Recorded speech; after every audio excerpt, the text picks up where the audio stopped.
Hey everyone, it's Michaela from FBA Michaela, and I'm here today with my friend Steve, as known as Raikenprofit.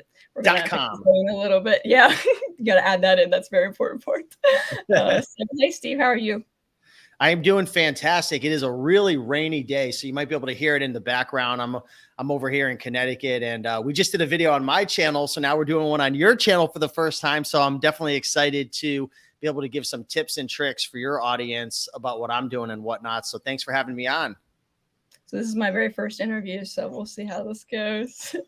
So Steve, go ahead and tell us a little bit about your business and kind of what model you do.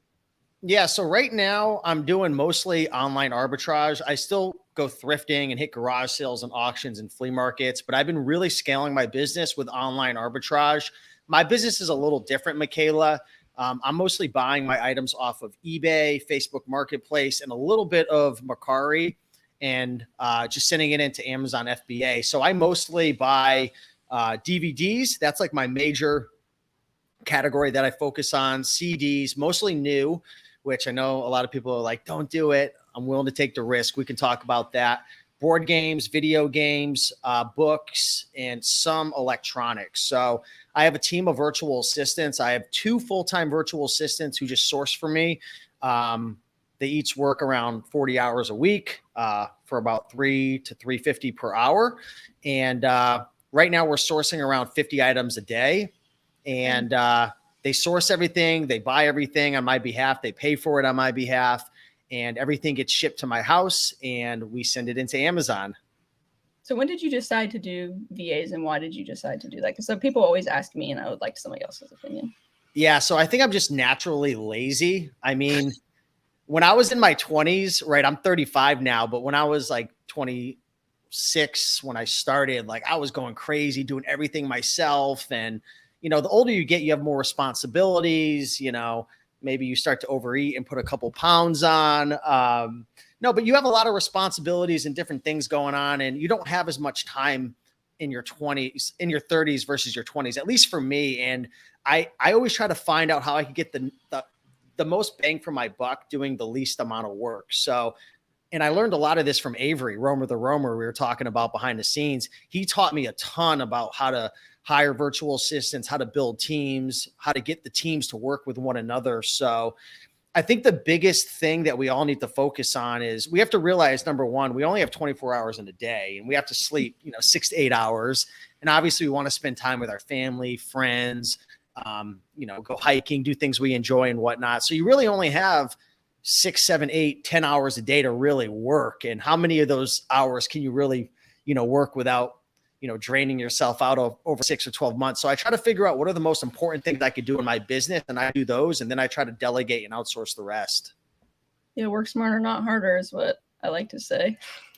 Exactly. And it's tough though, because I don't know if you deal with this, but Amazon's our baby, right? And Amazon's very fragile. It's not like eBay, like you get one too many counterfeit complaints or IP complaints, or you ship in something incorrectly. Amazon's not like eBay where like nothing's going to happen or it's the wild, wild west. Like Amazon is very delicate. So it's very scary to start outsourcing because you could only make a couple mistakes sometimes in order to get kicked off. So it's tough, but one thing that I always, teach my students and people on YouTube is when you're hiring or you're looking to work with a virtual assistant, you have to build a really good system. You have to learn how to build a process that's efficient, that produces a result you want. And you can't rush virtual assistants. If you try to train virtual assistants really, really fast, they're going to make tons of mistakes and create hell and chaos in your business. You've got to train them very slow, create systems, processes, manage them,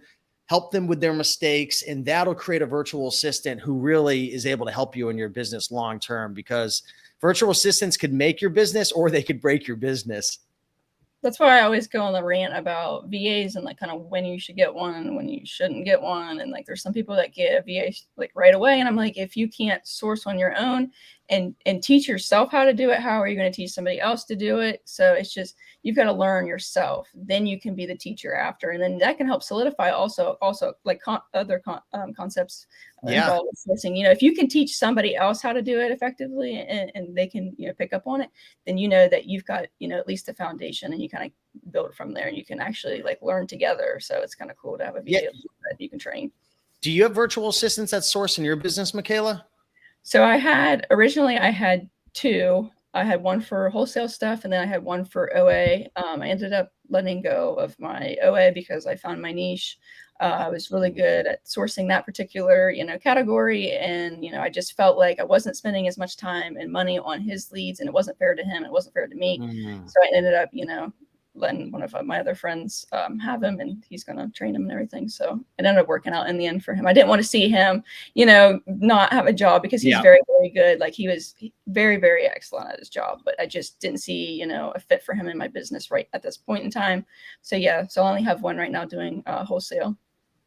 Awesome. Yeah, I'm actually interested in transitioning more into wholesale. I don't want to leave OA, right? And I heard you were on I think one of the live streams recently with a bunch of the guys, Warner and Miles, and I know a lot of people want to some people want to go 100% into wholesale, but I don't. I just want to add it to my business model. So is that what you've done in your business? You've just added it kind of into the mix?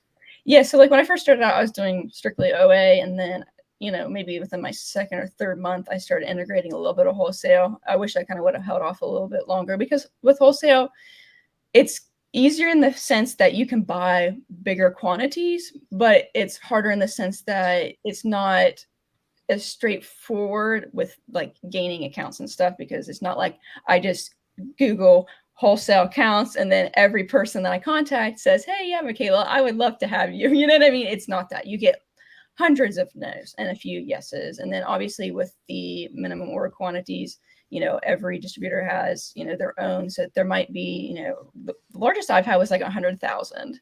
So I'm like, yeah, I don't really have that kind of money. So, just wait, build it up slowly with time. And then, you can have, a side fund for, wholesale. Yeah, I want to start getting into wholesale. And I don't know if it's a limiting belief, but one of the things that because I'm actually going through a program right now to learn about wholesale through distributors.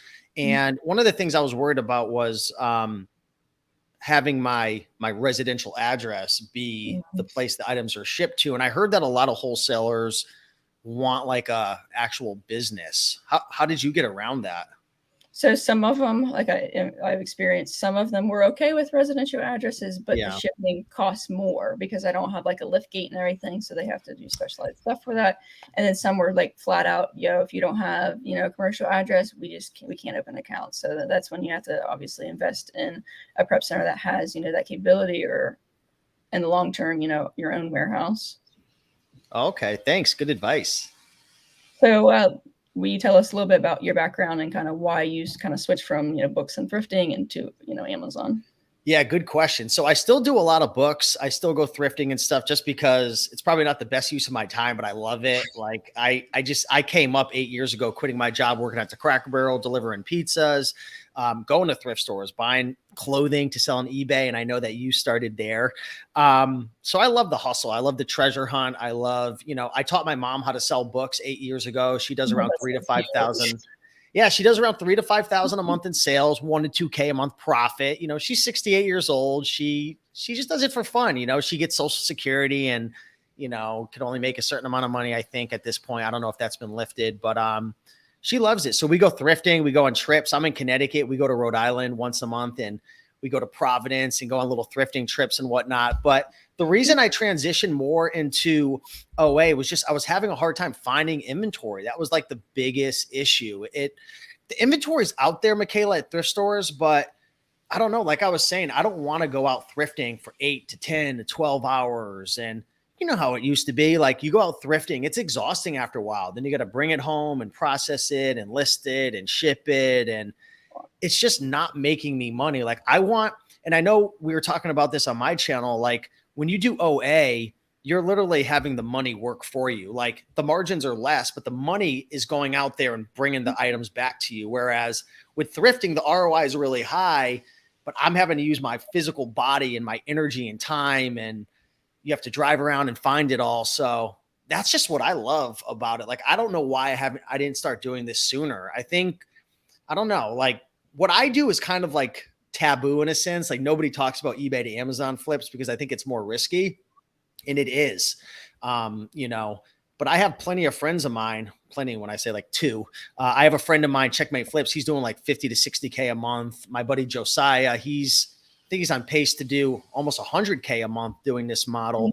And they've both been selling for well over a year doing this, selling, thousands of items. So I don't know if it's the best long-term strategy doing eBay to Amazon flips, just because if you get one too many counterfeit claims or IP complaints, your business could be shut down. But I have a pretty, rigorous, I have different things that I do to prevent getting IP complaints and counterfeits. And that's one of the reasons why I don't use a prep center, just because I like to be able to go through my own products and investigate to make sure it's not fake and whatnot. This is going to ask you kind of if you had any kind of like guidelines and anything that would kind of help lessen the risk for eBay to Amazon stuff. Yeah. So I got an IP complaint, my first one, like 2 weeks ago, and it was 100% entirely my fault. So I put a new system in place. The biggest two things that I look for, and this isn't going to like save my business, because with anything that you sell, like you get a counterfeit claim for something that's real from a customer just being what. But there's two things I like to do. Number one, we were talking about this on my channel. I look at Keepa to make sure there's no sharp declines, like huge drop-offs on Keepa with the number of sellers, because that could indicate like a sweep that the company's running to just kick people off listings. And number two, I don't like to jump on listings where like there's only one FBA seller and that seller is the brand. I got an IP complaint from a company called Eccentrics. They were like selling these they got like these DVD workout kind of DVD things, and I got the IP complaint and I looked and I was like, you son of a gun. One seller on the listing, only them. And I'm like, what an idiot. Like I made that mistake. So now I have a new system I put in place with my team to check that out. But I mean, those are just a couple examples. Do you have IP alert or anything, or do you just kind of have your IP alert as well, and Seller Amp I use as well. I don't know if Seller Amp is like, I don't know if Seller Amp versus IP alert, like which one's better, but I use them both as well. I've had better success with IP alert just because it's crowdfunded, and that's kind of its main purpose is for IP and Seller Amp, just for a basic tool. So. Yeah, great tip right there for sure. Yeah, I'd 100% recommend. I know it's like $170, but it's the lifetime access. You have it forever. And then if you hire a VA, whatever, then it's like an additional so much money. I can't remember how much it was, but then it's additional to their license. But it's saved me many, many times. I even had people reach out to me asking me like, hey, Michaela, will you look this up real quick for me? And I'm like, yeah, I'll check on IP alert for you, just so you'll be safe. So can you tell us a little bit about your sales and, where you're projected to go in the next, 6 months? Yeah. So right now my sales are like super duper close. I'm actually going to look right now to see if I hit it yet, because I'm anxious to hit. Nope. I'm at 29,083 in sales. Close. Yeah. I'm like I'm super close. I don't know. The last couple of days have been kind of slow, but, I'm trying to hit the 30K a month in sales, and my margins are really high. Like it's close to 40%. Like a lot of the items that my virtual assistant source, like if I take a look at some of my orders, like, cause I could look at my custom SKU, like I bought this item for 15, sold it for 30, paid 29, sold it for 60. Hey, watch out, buddy. Paid 10, sold for 88. Like that's not always like the case with, get out of here, buddy boy. I'm just looking at my SKUs. Paid 25, sold for 75. So like my ROIs are really high doing the eBay to Amazon flip. So I don't necessarily need to build a business that does like 100 or 200K to like, with those margins. You know what I mean? I just have to hope and pray to the Lord and Savior that I don't get kicked off and they want invoices. So true. So did you kind of learn this on your own, or did you kind of have a friend group or people that, you trusted to kind of help you out? Yeah. So, I learned a lot of it on my own. And to take a step back, I didn't answer the second half of your question. I want to get to 40 to 50K a month. Like at the beginning of the year, I was at like 4K a month. So like I've been building this thing up. And once I got the VAs and I learned about Seller Amp and I started to really understand Keepa much better, because I'm a thrifter at heart, Michaela. Like I was doing things completely inefficient at the beginning of the year. For someone who's been reselling for this long, like I should have known these things. I'm being 100% honest with you. So the goal is to get to about 40 to 50K a month. And then I'm probably going to start adding wholesale in the mix very soon. Like I'm already learning, going through a program right now. But I learned a lot on my own. Like over the years, Michaela, I flipped quite a few items from eBay to Amazon, but everyone always told me, you can't do that. It's not like nobody talks about it. It's like I'm the black sheep. Like when I tell people about it, it's like, but I'm telling you right now, there's thousands and thousands, hundreds of thousands of items you could flip from eBay to Amazon. I'm not saying it's the safest, best long-term method, but there's plenty of OA sellers who get suspended and kicked off, PL sellers, wholesalers. So it's not all because what I'm doing is riskier doesn't mean like if you're wholesaler OA that you can't get suspended and kicked off. So that's just one misconception. There's no risk free in Amazon because Amazon does whatever Amazon wants to do. And ultimately it's for them. You could follow every single rule. You could sell books on Amazon and tell them that page 52 has one little tiny tear on the page and you think you're playing by the rules, but like one customer could just screw you over. But I learned a lot of it on my own. But over I went to the Miami 2022 conference, and that was a game changer right there. Did you go to that? No, I wasn't really in the loop at that point in time, but I really want to go next year. Yeah, everybody was there. I can't wait for that to go down again in Miami. That was beautiful. But like you always say, like networking is everything. And the more I network and even doing these videos, like I learned a ton from you on my channel when I interviewed you about grocery and FBM. I won't talk too much about FBM because we know Michaela, it's going to become the FBM show if we get into that. But you learn something from everybody. So I think that's going to be one of my big focuses is just connecting with people like you and other people who are crushing it. Cause there's just so much opportunity out there right now. True. And networking is like the most crucial and most underrated aspect of your business because one, it's for free. Like you do not have to spend a single dime networking with people. I started my Instagram just based solely on a mastermind group from Miles and Warner's roadmap course. And then it kind of grew from there. And then I started posting more. And then I met a lot of friends, and a lot of my friends now are 7-figure, high 6-figure sellers, and it's just honestly just being around those people and kind of be like, hey, they've done this, I can do this. If I ever need anything, they're always there for me. And even with just regular people who don't have mastermind groups that are just posting and stuff, like there are people who are more than willing to talk to you, answer your questions.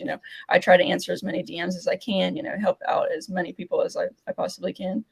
So do you have any like last minute words of wisdom, for these new sellers on my channel?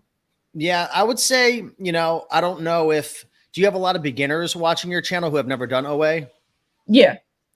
I would say just start selling like books, board games, like little things from thrift stores and stuff. Learn the process of how to actually analyze an item, right? Like learn rank, learn how to use Keepa, learn how to send in your first shipment. Like I wouldn't even worry about like being super duper profitable. And I wouldn't like have any huge goals of like quit your job in 3 months because you're not going to even be able to pay yourself like that quickly anyways. Like learn the skill of how to resell, learn the skill of how to source, how to analyze a listing, learn how to scan, learn how to use SellerAmp, learn how to use Keepa, learn how to use maybe TA or how to storefront stock or, learn how to find coupons and deals. Like get really curious about this process and just learn the skill of how to resell and flip because just look at your story. A year ago, you were like transitioning from eBay, right? Making like 22 cents a day. I'm just kidding. And now you're doing $100,000 months. And it's just like nowadays in 2022, moving into 2023, like things could change like that, but it's not as easy as it looks online. It's simple, but like, I don't know. I guess the point I'm trying to make is like your life can change if you learn the skill, but you have to be willing to put in like 6 to 18 months to get it off the ground. So I would just say get started now, start learning, and you could be like Michaela, right? Driving her parents insane, putting 6 figures up per month. Yeah, have $60,000 worth of shipments come to my house. Yeah.